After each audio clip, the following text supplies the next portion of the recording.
নমস্কার। কবিতায় কথা বলিতে আমি সুশান্ত। আজ পরিবেশন করছি রবীন্দ্রনাথ ঠাকুরের লেখা মাকাল। গৌরবর্ণ নধর দেহ, নাম শ্রীযুক্ত রাখাল। জন্ম তাহার হয়েছিল সেই যে বছর আকাল। গুরুমশাই বলেন তারে, বুদ্ধি যে নেই একেবারে। দ্বিতীয় ভাগ করতে সারা 6 মাস ধরে নাকাল। রেগে মেগে বলেন, বাদর, নাম দিনু তোর মাকাল।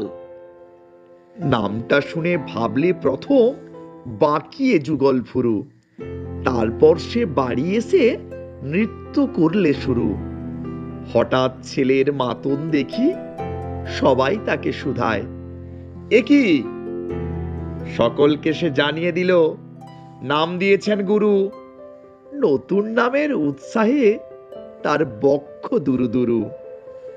কোলের পরে বসিয়ে দাদা বললে কানে কানে, গুরু মশাই গাল দিয়েছেন, বুঝিস নে তার মানে? রাখাল বলে, কখনো না।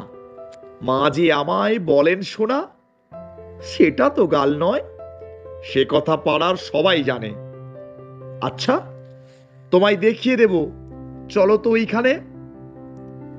টেনে নিয়ে গেল তাকে পুকুর পাড়ের কাছে। বেড়ার পরে লতায় যেথা মাকাল ফলে আছে।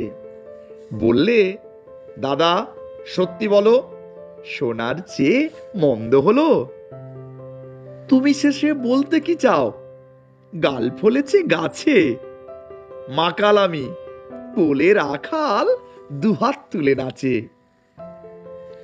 দোয়াত কলম নিয়ে ছোটে, খেলতে নাহি চায়।